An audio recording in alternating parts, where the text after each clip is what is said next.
Hello, Tribe fans. Welcome back to Major League Baseball. Sort of. Paid attendance today is 1,412. Some of them were driven away by that little 10-run first inning the Red Sox put up. Take over, Monty. I'm in the bag. Me?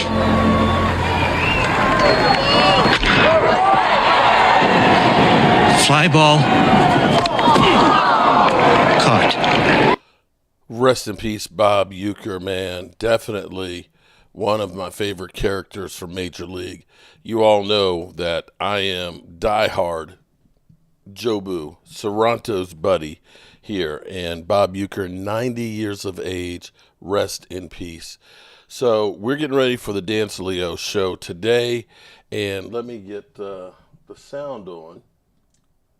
God, what the hell is that? Yeah, what about? I smell musk. What's that musk? Well, I set up. I mean, come on, man. Come on, I get set up you here. and your wife, you're a beautiful they're having wife, fun the mother of your children. We, of course, roll around with something. Let me and say by the way, hello to Lady nature, Libra. Come on, Tom. Game Day Come Ryan on, Tom. is here. Hey, I would appreciate it more if you're rolling around with another but another it's a little bit easier to handle. Right. I mean, hey, what's a chick? All right, okay. Hey, look, I can swing that way if you want to go there. I'm good. All right. Yeah. Hey, let's get to that. She's not remarrying that dude, is she? Yeah, no, she's got a little bump there too now, man. And Brady's looking at that going, wow, that worked quick. Hey, so wait a minute. She's pregnant now. Okay. And after week 1, when they're divorced, she's knocked up. Come on, Jackson. When you were doing that triple sow cow and he was showing her that move, you know what happened, man. Come on, Tom. Tom's got to get that alpha back. Come on, Tom. Get that alpha back, Tom. Dude, he lost his man card a little bit with me there on that. Let's get these supers, Xander. All right. Simp. Sills is the simp. That's right. Yeah, he's the simp. Steven, we need an RPO guy. Trade Nick for Steichen. I'm actually with Selio on this. He gets quarterback killed. I'm not good with it. I don't want it. Every quarterback he's worked in that RPO has been banged. Look at Anthony. Not Anthony Rich. You and me were right about Anthony Rich. Logan Motorshort. How about them Kellen Moore Cowboys? At Florida. You thought that was going to improve in the pros. Please, Lord. But Steichen's got that guy killed every play. No, they're interviewing him. I think Shane gets his quarterbacks banged up. I'm not interested in that. Yeah, come on. Better call Maul. I like the name. Rams stacked the box and their linebackers and safeties cover like the Packers did. Could be trouble for our birds. Correct me if I'm wrong. Love the show. Love you too, bro. Thanks, man. I don't. Hey, you're like me yesterday. You're really not in on this Rams team. You don't see it at all. You will be genuinely surprised if they win the game, the Rams. Yes.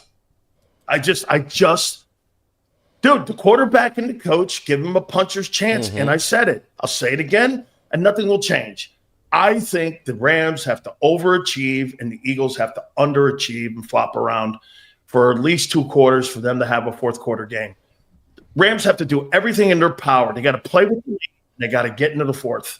And if you do that, anybody can win that ball game. And maybe it does come down to special teams. I don't know. I want to see how they're going to hold. Dude, 317 yards in a football game on the ground, and you got beat up like that, you're going to have to show me that you're going to man up for something like that. Yeah. And Xander, if you put up 37 points and you ran the ball for 100 yards, I would say the Rams have a tremendous chance. 300 yards rushing? I'm sorry. I'm not buying it, man. Yeah, I'm with you. Good point. No Limit. What's up, No Limit? I never knew the Lions got $70 million in cap space. They don't have $70 million. They got a ton of money. I'll tell you. They got a lot more money than we do. I'll tell you who else does. The Washington Commanders have a with the left hand up $70 million themselves. I think the Commanders have the most. And they got 7 picks coming up. They got a ton of money, man. Remember something about that Detroit team, Xander? Who's got the most cap space? Hey, Xander, New England has the most cap space. Vegas and Washington has 96 million. Yep, I knew it was about 100. Detroit has 70 million. That is, Detroit. And you know why? Look at how many guys are on first-year deals. Right. Minnesota has 77 million. Right. How much do the Eagles have? I think they're They're not too bad. 20? 19th. They got 30 million. Yeah. Okay. And that cap number is going to go up. 18%. Yeah. Maybe more because of gambling. Maybe more. It might hit 265, 270. The underdog actually asked a good question here. He says, Dan and Xander, if some team cracks a code on limiting Barkley to 53 yards, what happens? Then you're in a game. I think we're in a, I think we lose. I think if we you lose. hold Barkley to 60 yards rushing or less. Yeah, but has that happened? Like, bro, we're you're banking on seeing something we've never fucking seen. Nobody's been able to stop our offensive line yet. I'm supposed to believe the fucking. How many? Hey, Xander, tell the truth. Last week, I think the guy had 130 yards. It felt like he had 14 yards, and I'm like, he had 135 yards rushing. I'm like looking at him like Emmett now. This guy had 20 some odd carries on 135 yards rushing. That was it. Didn't it seem like he didn't really like it was? You're like, I don't know. And then you went, whoa, right? 135 looks common now for him. No doubt. All right, here we go. Another super chat. Philly Don checks in. What's up, Philly Don? Philly Don won our Legends giveaway this morning. So congrats on your jersey, brother. Let's go, man. He says, why can't they at least let an OC be able to work with their quarterback during the offseason, especially new ones? Do they not allow that? Yeah, they allow that. What are you talking? That's why they have OTAs and that's why they have mini camps to work with. When it came to being the preseason, remember when he said all this brand new? I don't like it. Well, he was right in the end. This is brand new. Entering the studio. Right? Yeah, it is. No doubt. All right, a couple more here, and then we'll get to Mark Holmes. One more. Oh, great. G Fish, just put Frank in for stability. Done deal. I don't know if it's easy like that. I do think you'd get the Vic Fangio feel with Frank. You are behind his head coaching days are probably I get that. As we get ready you might get that a little bit more continuity. I think it's an interesting dynamic though, because Nick used to work for Frank. Now you're going to have Frank come back and work for Nick. I don't know. That works, but that goes a lot. That happens a lot because these head coaches and it's not a forever gig. It's interchangeable right now. Well, guess what? Yesterday we had that dynamic. Jim Harbaugh worked for Mark Trestman as a quarterback coach, and now Mark works for Jim Harbaugh as an assistant coach in Los Angeles with the Chargers. That happens a lot more than you think. So BMO corrects me, which I appreciate. Cleveland held Saquon to 47, and he had two other games under 67. Okay. What was the record in those games? Well, there you go. There's the answer to Underdog's question. Underdog asked what would happen. If you rush for 60 yards, you're still gaining $1,000. See, to me, when you're holding somebody to 47, that's holding them down. Okay, that's holding them down. But when you do 70 yards rushing, you're still about 1,100 yards rusher for that season. Remember, it's not like most people are looking at a 100-yard game, guys. Well, if you're doing 100 yards, you're talking about a 1,900-yard rusher. Right. Yeah. I mean, that's not going to happen here, too. Philly Don just followed up real quick. I meant before all camps when they're not allowed to have any contact. I don't know what the CBA says about that because it's very restrictive in what you can do with non-football when you're not together. I know they all get together. Brady used to get together all the time too. We're going to get to Mark Holmes here in a minute. Yeah. Anyway, we try and steal Lincoln Riley if Kellen Moore leaves. Stop that. Lincoln Riley. He's making so much money. Yeah. No, I'm not interested in that at all. Mikey shreds. Nick's works for Howie. So would Frank. Come on. Well, Frank loves the Eagles. He does. Yeah. All right, brother. I'll let you run, man. Enjoy the segment. Looking forward to hearing from Mark Holmes and seeing what he's thinking about their coaching search, man. They might be coming for Kellen or coming for Dion. Well, I'm gonna lay it out before we bring Mark up here. So Xander, great stuff, brother. I appreciate it. Thank you, Sills. Appreciate it. Thanks everybody in the chat. All right, hit the like button. I want to, before I bring Mark up, I'm going to set it up here for all of his viewers now that are coming in here. So I had a conversation this morning with Stephen Jones. Oh. I want to make it clear. Tomorrow, Stephen Jones, Jerry Jones, and Todd Williams, the director of operations of the Cowboys, will have a Zoom conference call with Kellen Moore. It'll be tomorrow afternoon. I don't know if Charlotte is going to be involved in this, and I don't know if Jerry Jones Jr. is going to be involved, and I don't believe Todd's going to be talking very much. But here's my conversation. I asked him about Kellen Moore's time in Dallas and how that whole exit happened. Well, Mark is going to get he'll now get what we've been talking about for an hour and a half. I now know what all in meant. It had nothing to do with personnel. It had everything to do with Mike McCarthy getting his full shot at being a play caller as the Dallas Cowboys. That's what he meant by all in. He politicianed, and he went to Jerry and said, if I'm going to go down, I want to at least go down being the play caller of my team. So he politicked to be that guy. Now, Jerry and Steven, they love Kellen. And what I was told was that, look what Kellen did this year. He adapted. They knew the quarterback doesn't have the same skill set of a lot of passers do. And what did they do? They ran the football. And he took the offensive skill set people and he adapted more so than any time in Dallas that he ever adapted. And to the point of this, you got to remember, Howie Roseman got lucky this year, Mark Holmes, before I bring you on. He got lucky. Saquon. And I'll tell you why. He did not build this team in the image of its true self right now. Both wide receivers are 35 and 25 million. Quarterback's 50, and the tight end is 15. You don't do that to pay the least star-studded player in the huddle $9 million and make him the centerpiece. Okay? Moore took that. And you know what he did at the bye? Jalen had 38 attempts in that Green Bay game. After that, they never had more than 31 attempts, and they went on a 10-game win streak. Some of those games in the mid-20s. You got to remember something. Last year, that same Packer team beat the doorknobs off the Cowboys. And they had an 11-point win this past weekend. Now, I think if he continues to win, he'll be an even stronger candidate to be the head football coach.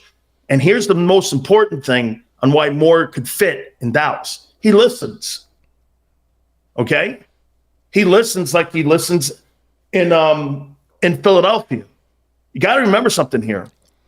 I'll say it one last thing before I get Mark on here. You're not going to win a Super Bowl with the current structure the way you are, no matter who the coach is. Thank you. It's just not going to matter. Okay? Personally, Dak's got to get the fuck out of Dallas. If he wants to be able to have something on his resume, Prescott's playing for money now. He's not playing for resume. He's not playing for legacy. If Dak Prescott stays in Dallas, he's not playing for legacy. He's playing for money. No matter how good he is. Doesn't matter. Now, a lot of news. I first want to get to our friend Mark Holmes here. By the way, Mark, I appreciate you coming aboard, man. Thank you so much. Let me start first with you on this. The exiting of Mike McCarthy. Give me your sense of what you think, again, and how that whole thing was handled before we move on to the other candidates and the other things here. I mean, and what I just said and how I laid it out. We're going to get to that here in a second, obviously, talking to Steven today. First, let's go with Mike McCarthy being fired. Was what to you? To me was, we don't really want you, but we want to try and keep a good face. So we're going to make you an offer that you can refuse, or that you will refuse. And it sounded like it was going to be basically a one-year deal with a one-year option. And quite frankly, after just going through the season that he did, where every week was, you don't have a contract, why the hell would I go through and do that again? That's just madness. Nobody would do that. And quite frankly, I'm glad that he kind of said, you know what? I'm okay. I've got other offers or other opportunities. To me, in my mind, you pointed out the structure of the Dallas Cowboys. I look back in the last 5 years and ask, what major move did the Cowboys do to try and make this a better team for Mike McCarthy, other than the draft? There is Nothing. not a single move. The biggest move they made was moving on from Amari Cooper. So you look at this and say, through the course of the last 30 years, the best period we had was 3 seasons of 12-5 and in the playoffs. You never had more than back-to-back playoffs. And in fact, I believe you only had 6 12-win seasons. It might only be 5, and he had 3 of them. So it's not that he wasn't able to coach. I think he was actually hamstrung by the Joneses. How can you expect to succeed when you are the least spending team in free agency since 2016? You just can't win. And you're getting hamstrung by Jerry Jones every single time. You said the perfect thing. It does not matter who comes in here if the power structure stays the same.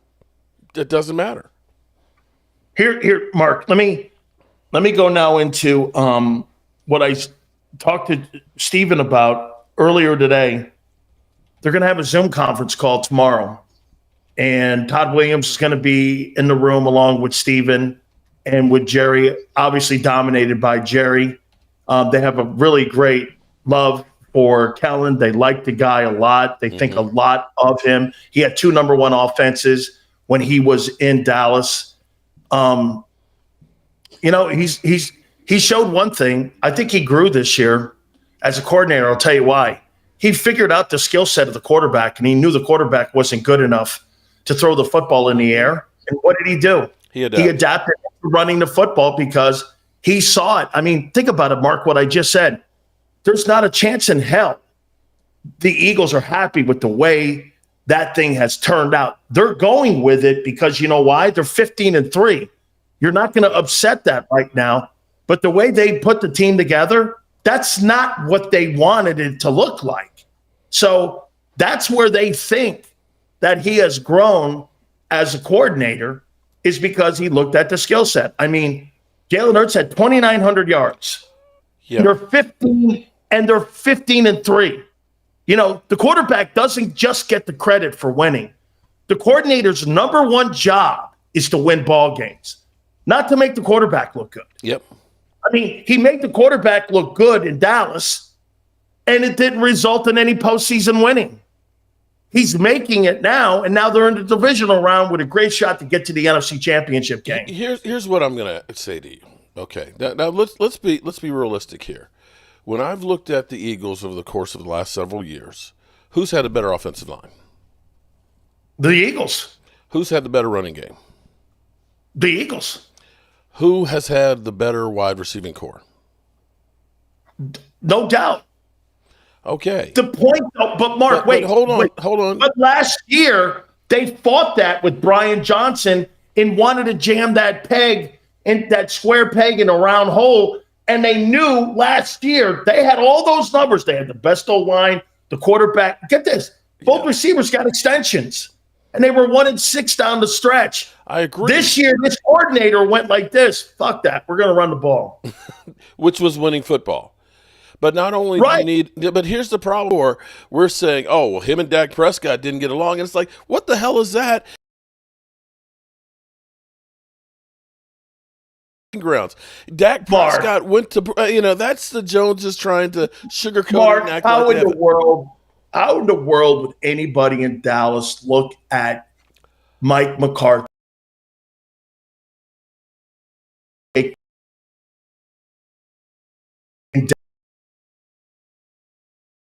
Don't like to do their homework. They literally had dinner with Mike McCarthy, and Jerry Jones Jr. said, I think we got our coach.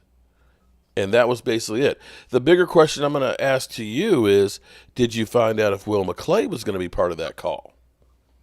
Because his contract is up April after the draft.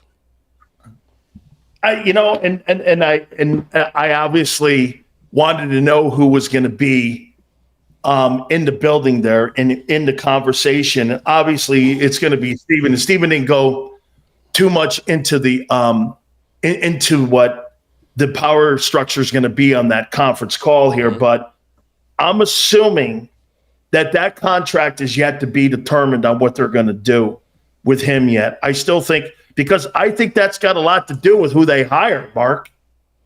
Yeah. I mean, look at Jim Harbaugh. Jim Harbaugh completely cleaned house when he got that head football coaching job, right? Yep. And, Will Clay, just for some of you out there, Will Clay's he's the director of player personnel for the Cowboys there. And if he's going to be in the room there, he's kind of like the original Bob Ackles when Bob was there with Jimmy and they were bringing all those people in when it came to free agency. I think the reason why they haven't done his contract now, because if you do, you notice one thing too, Bill Belichick hasn't signed his contract at UNC. I thought we were going to get into all of the different details. Yeah, we are. But Belichick hasn't signed his contract yet at UNC. Mm-hmm. And I think this is kind of why he's left that out there hanging there, where that if there's still something out there for him, that UNC is his fallback. And that's why he's been slow playing, building that offensive and defensive coaching staff, because I think he's been slow playing it. Yeah, without a doubt. I mean, right now it seems like, the Cowboys, I think, thought Mike McCarthy was basically going to be, please, sir, I'll take anything. And that he was going to come back and he was going to be the lapdog. We were going to get him dirt cheap. And I think it surprised them. So that's where all of a sudden, you heard, Dion. Let's call Dion up so that way we can look like we're not flat-footed and kind of steal a little bit of that playoff thunder so that way we've got some noise going on. As far as Dion goes, I feel like Dion, in the same way you're talking about Bill Belichick, he's kind of keeping his options open here. Alleged, and I could be wrong, but his contract is on the table there at Colorado, and you certainly don't want to say, sure, Jerry, I'll go ahead and go to it. If you're going to go to the Cowboys, you want to go with a position of power when they're desperate to get you, so that way you can have more say and control in this. So he's playing for the best deal, I think, right there, both ways. Here's some names to keep an eye on for Will Clay's job. Remember, you got to work with the Joneses when you're talking personnel. That's the big problem. And somebody like who's been recommended and worked with Parcells and worked with Belichick is Scott Pioli. That's a guy you look at potentially that can go in there, can identify talent. John Dorsey's kind of a wildcat guy because, remember, John Dorsey's the guy that found Patrick Mahomes. Yeah.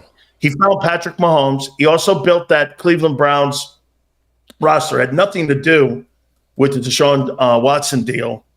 That was more Andrew Berry had a lot to do with that along with Haslam. So to me, Dorsey, if you can take him, he really knows personnel. He's a really great personnel guy. So Pioli, Dorsey, I wouldn't be shocked if Joe Douglas got some conversation. Now, again, Joe Douglas can look at the people he brought into New York. The problem that you have in New York was he whiffed on the quarterback. I mean, the draft, he whiffed on Rodgers, but he didn't whiff on the personnel that he built with the team. He can identify personnel, but they whiffed at the quarterback position. So those three guys, I think, especially Pioli, if it ever got to a point where they were talking to Belichick, Pioli would work. I think, if I'm not mistaken, that'd be a match made in heaven. I think Scott Pioli, if I'm not, I think that's Parcells' son-in-law. If I'm not mistaken, I think I think that's his son-in-law, and so take a look at what they got going on right now, Mark, in Houston. Nick Caserio was in that coaching and then that personnel tree up in New England with Scott Pioli. And there's no coincidence why the talent has fallen off in New England. It's now gone to Houston. I mean, Pioli now runs the personnel department down in Houston now. Right. And that's why that has turned around with the Texans, is because he's brought that ideology down there, what they were doing all them years, down to Houston. Right. So let me go back here. What about Robert Saleh? Do you think here's what I thought about Robert Saleh when they first said we want to talk to him? I'm thinking actually defensive coordinator. Yes. That was my first, when everybody said, oh, the Cowboys want to interview him, but nobody said, was it for head coach? Now, with that being said, that is the coordinator, did that match up better with Kellen then? Instead of having Kellen hire the coordinator, the Joneses hire the coordinator. They do that anyway. Pretty much like they did in Philly by hiring Vic. Right. And you had him as the play-calling head football coach. Exactly. And that's what the Joneses do. You don't get a chance to bring in who you want to. When Mike McCarthy came here, we've got our offensive coordinator, Kellen Moore. That's the guy you're going to work with. So I could see Robert Saleh being the new defensive coordinator because, as much as people say he's ass as a head coach, and maybe he is, that defense last year was still, when he was there, was still one of the top defenses in the NFL. He left and it went to shit. So we definitely need help on the defensive side. I believe that Mike Zimmer is the backup plan just in case.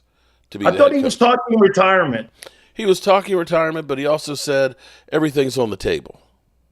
Okay. I think if Jerry Jones came to him and said, "You're my guy. I need you to be the coach here," and stuff. And I'll tell you how that would work. For whatever reason, everybody is all in love with Jason Witten to be the heir apparent. If it doesn't work out to get Kellen Moore, I believe Jason Witten somehow, some way is going to be part of this organization, be it a receivers coach, a tight ends coach, or maybe even the offensive coordinator to start coaching him up a la like Jason Garrett. So when you think of, if they do bring in Robert Saleh, you bring in Jason Witten, and you have Mike Zimmer as the head coach for a year or two, and you look at replacing with Jason Witten. How about this?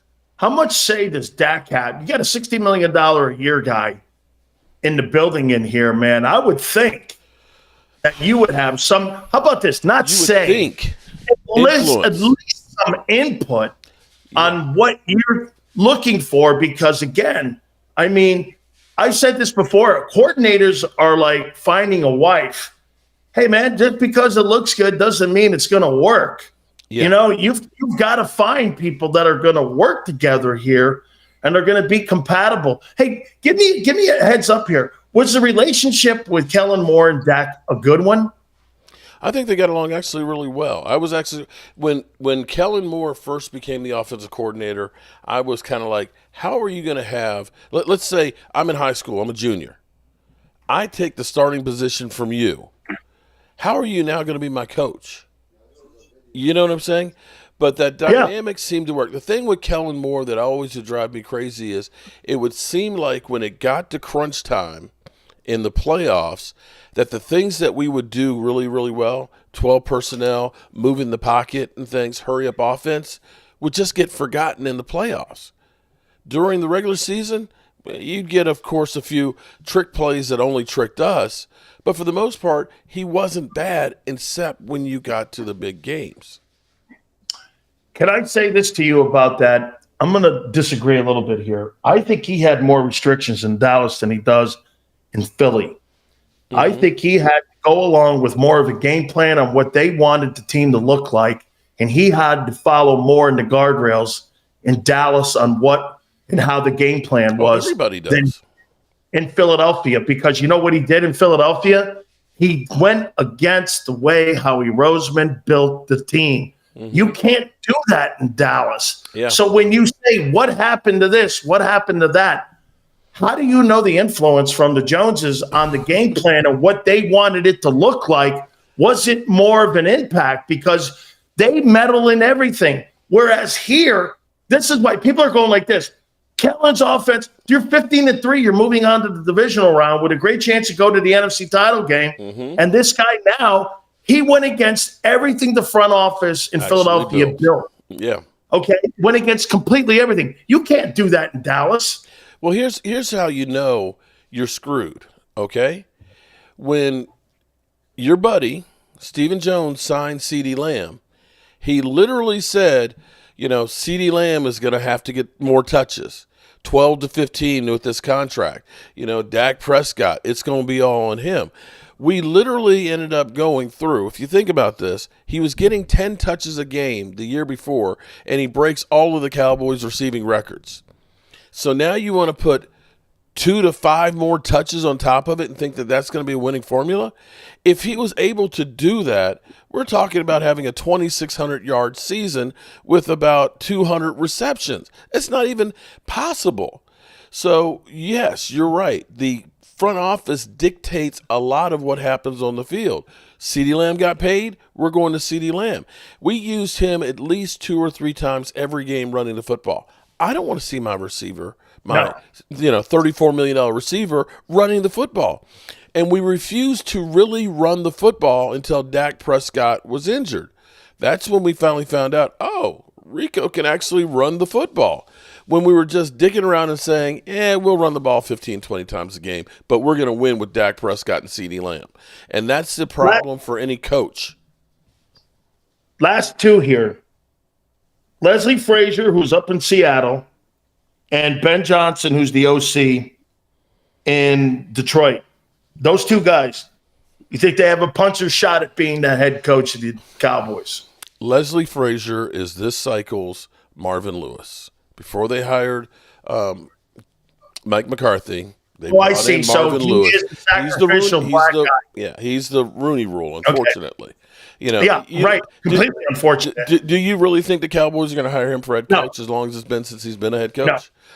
No. Sorry, that's not going to happen. He's the sacrificial black dude to coach an interview so that you could say you interviewed a black guy. Technically, Saleh actually qualifies as well as one of those candidates for head coach. But see, this is where, again, I think it's actually for defensive coordinator because you have to interview them for a head coach. Remember, that's right. You can't do lateral moves. Right. So I think he's actually going to be looked at. I got what you're saying. Yeah. So you bring someone in that you're going to say is going to be a head coach. We've already done that. We're actually going to interview him for offense. I got it. You can go down that route. You can go down that route. I got you. I got it. I mean, it doesn't make any other sense because nobody is hiring, Leslie right now as a head coach. No. And that's the only thing that possibly makes sense to me. As far as Ben Johnson, I like Brian Flores though. I'm a Brian Flores guy, man. I like him a lot. Here's the thing about Brian Flores. He got a raw deal in Miami because you think about how what he did with that team. And they weren't building a team. The problem with Brian Flores is he basically told ownership, fuck you, I'm not going to tank. And kept on getting those guys together. And he had turned that team around that started off poorly and almost made the playoffs. And he's got the lawsuit. So I'm not sure a belligerent coach that's going to go ahead and fight Jerry Jones is going to fit. As far as Ben Johnson goes, Ben Johnson is going to want a lot more money than what Jerry Jones wants to pay. And Ben Johnson kind of sent them a message that if you're going to be, I want a team that's going to work hand in hand with the coach. And I want an organization to admit the mistakes that they made in the past. That ain't happening. And at $18 million a year. Yeah, that ain't happening. You can forget it. Yeah, absolutely. I'll make the point to you. The head coaching job in South Bend is a better job than the job in Dallas. Because you don't have to answer to anybody. Exactly. You're making $10 million a year. You got a high-profile job. And my last question to you, Mark, what side of the aisle are you on with my friends? Michael Irvin's side, that you think it's a good job? Or are you on the side where Troy Aikman says, this is not a good job. Man. This is not a plan. You're only going to – honestly, if I'm worried about trying to win a Super Bowl and building a team and making my legacy like, say, a Joe Gibbs – you're not coming here. You have to deal with the Joneses that are going to be front and center. When the game is over, I don't want the owner and the son answering the questions of what's going on with the team and the injuries and everything else and putting out this narrative. I don't want to be hamstrung and be told, you're going to have to do more with less. I want to build something in my hands. I am a creator. This is what I want to do and put out here. And if you can't get the pieces that you need and work hand in hand with the front office and you're going to take less money than most jobs, why would I want to come there? Just for the publicity? No. Mark, do you think the Dallas Cowboys are a place that free agents covet to want to go play? The sad part about it is we actually have a lot that do want to come here, but we have the cheap Joneses that don't. Bobby Wagner wanted to come here with Dan Quinn. Derrick Henry. Okay. Von Miller wanted to come here. Wanted to come. Okay. DeAndre Hopkins wanted to come here. And like you said, Derrick Henry. But it's always, we believe in our own guys. We believe in our own guys until they need to get paid. Because guys like Osa and Digazua, and I'm afraid actually Rico are going to be too expensive. They're going to say we're not going to keep those guys. But that's the organization. Okay, I could not let you out of here without a couple comments on the Eagles. Oh, okay. What do you think of the Eagles' chances on winning the Super Bowl, and how much would that make you fucking throw up if the Eagles are in New Orleans and they win the Super Bowl? If they're in the Super Bowl in New Orleans, I may just have to shut down my channel, bro. It's hard enough that right now I'm becoming like the cream spot in an Oreo cookie because I got Commander fans on one side and I got Eagle fans in another. Wait, and they're I thought it was me. Philly 500 here and me on the other side, and You guys we are on have the same side. Man. We have the inside out. We have the chocolate Oreo cookie. Bro, it is so bad that I had a Commander fan on a live stream Zoom call, and we got mooned by his ass, okay? Bro, if either of you two teams go to the Super Bowl, it's going to be absolute hell. And quite frankly, I think the Eagles with Kellen Moore winning, and then Dan Quinn finding a way to win on Sunday literally pissed off Jerry Jones to the point where Mike McCarthy was the dog to kick. So wait, you're predicting you think the Commanders are going to play the Eagles? No, I didn't say that. No. I said okay. Because both of them won. Okay. That had to drive Jerry Jones crazy. Oh yes. Yeah, that's when the shit hit the fan. Okay, Those two guys winning. Who wins in the NFC title game? I'm assuming you got Lions and Eagles. Everybody's got Lions and Eagles. Okay. I should say the Eagles because it seems like I'm the jinx. So if I say Eagles, they've got no shot in hell. It should be a good game. But the thing about the Lions that surprised me is they have been so beat up on their defense. To see them play this past week, the reason why I don't want Kellen Moore is the players emulate the coach. You know how Jimmy Johnson was? Those players were loose, they were arrogant, and they backed their shit up, just like Jimmy. And I see Kellen Moore, and it's kind of like, You know, that's where I'd actually like a Brian Flores actually better. If you had to tell me, say, take Brian Flores or Kellen Moore, I take Brian Flores because I think he could relate to firing up guys to run through a brick wall. I could just see Dion being the head Oh, coach. now Dion, that alpha dog there. If he were actually able to be the coach and pick the groceries, it might be interesting, bro. Could you imagine Skeletor and Jerry Jones and Deion Sanders working together in front of who would hog the mic more? No, the bigger question is where would you put all the money? Do you know how big game days would be for the Cowboys with prime time on the sideline? See, that's what Jerry Jones doesn't understand. He wants to control and all that. Bro, you put Dion in there, Dion is going to be the show that you want. You don't need freaking mariachi bands and the big screen. You've got prime time on the sideline there doing the show for you. You understand what I'm saying? If you want to make money, you print money. You understand this is what drives Eagle fans crazy is that that's they could win the Super Bowl. Yeah. Wait a minute. That you could win the Super Bowl and that Jerry and Dion would suck up the entire oxygen in the room. And that's exactly what the Cowboys This is why they hate the Cowboys. And for the fans right now, I'm sorry. Right now, fans have checked out. Fans are like Dumb and Dumber. That's Jerry and Steven on there. Okay. But fans have checked out. They need something big to get them back on the bandwagon and believing. Right now, well, then hire John Gruden. That's another one that would bring excitement. I'm not sure if that'll bring the wins or not. But then again, with John Gruden, it seems like the problem with John Gruden is he's not a great builder of talent.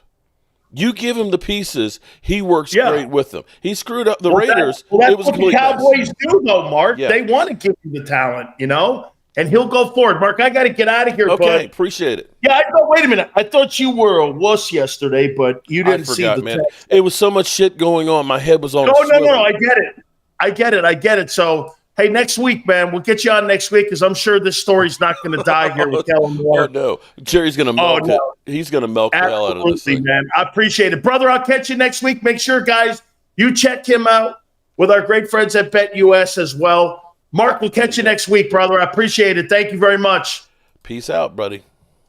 You got it. That is our good friend, Mark Holmes. And again, make sure you check him out there. So again, the storyline going on there with the Cowboys, Kellen Moore is in the conversation. As we told you, we talked to Steven this morning here. Do not forget also, by the way, Mark is also with his channel hooked up with our friends at BetUS. There you go. And during this time, we implore you to also check out during this playoff time our friends at BetUS with the YouTube 150. Great opportunity for you to get sign-up bonuses up to 2K. Your second and third are 125%.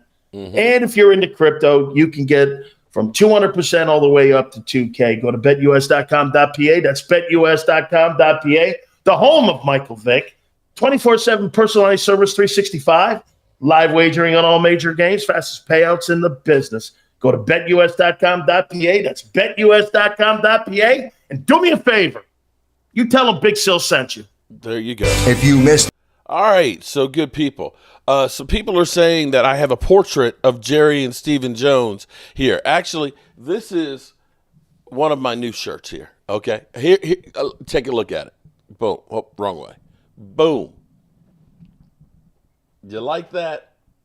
You like that? Yeah, that's the way we roll here at Jobu Sports Report. We're just trying to keep up with the news of what's going on with the Dallas Cowboys and the many, many, many different legs that are rolling with this whole situation. So we're going to keep up with everything. As soon as we hear anything, we will do the best we can to get you up to speed. Make sure you hit the like button because I've got, we got 56 over here. We got 250 over there. Hit the like button for us so that way we can continue to grow and bring you guys the latest news on the Dallas Cowboys. I'm going to be honest with y'all. I'm tired, boss. I'm real tired, man, just trying to keep up with the Joneses, man. It's getting kind of crazy in here. But we're going to go ahead and get ready to get out of here. And remember, rest in peace, Bob Uecker, man. Oh, incredible guy. Let's go back to Mr. Squirrel Brains. I've eaten a lot of raccoon. Yes. The answer is yes. And I've eaten it hunting. I've actually had it served by my mom at the table away from hunting. And I have eaten raccoon. And yes, it's not uncommon at all. I'll tell you something that is one of my favorites is squirrel. And it's wonderful, and my mother could do a great job of it. And we all had our favorite pieces, and my dad and sister, I have one sibling, a sister, and they would fight over, not fight, but my mom and I, they were just, my sister and I as far as siblings, my mom and I wouldn't even ask for the brain in a squirrel. Oh, man. Oh. And delicious, seriously. Delicious.